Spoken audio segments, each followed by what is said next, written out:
Bonjour, je m'appelle Ariane et aujourd'hui, je vais faire mon partage pratique sur comment faire pour être un consommateur responsable et ce, lors du Vendredi fou, Cyber Monday et Boxing Day.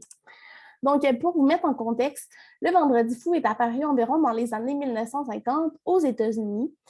Comme on sait, le Thanksgiving, c'est vraiment une fête qui est importante pour eux et ça a lieu à chaque année lors du dernier jeudi du mois de novembre.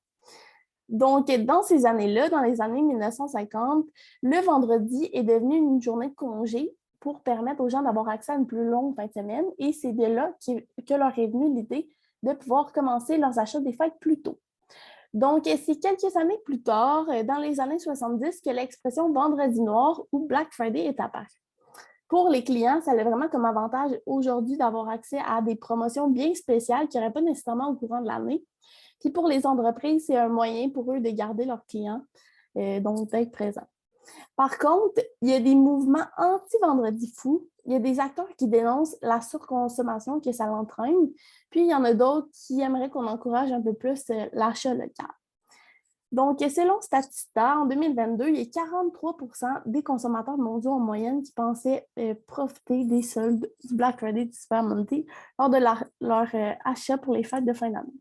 Donc, j'ai quelques conseils pour vous pour être un consommateur plus responsable à ces temps-là de l'année, donc novembre et décembre. Premièrement, ça peut être de réfléchir à si on en a vraiment besoin. Parfois, on peut acheter des articles qu'on a déjà en inventaire et qu'on peut ne pas nécessairement savoir où le ranger. Le deuxième conseil que je pourrais vous donner, ça pourrait être de faire une commande de groupe. Ça permet de réduire la pollution liée au transport, si bien sûr c'est une commande en ligne. Puis, ça permet de bénéficier parfois de rabais qui peuvent être plus grands. Troisième conseil, ça pourrait être de considérer les achats locaux tout de même. Elles peuvent offrir des rabais au Black Friday. Et quatrièmement, on peut encourager les entreprises qui ont une conscience du développement durable, par exemple celles qui réduisent l'emballage ou qui proposent des emballages recyclables. Le dernier conseil que je peux vous donner, c'est de ne pas participer à ces fêtes-là, à ces événements-là.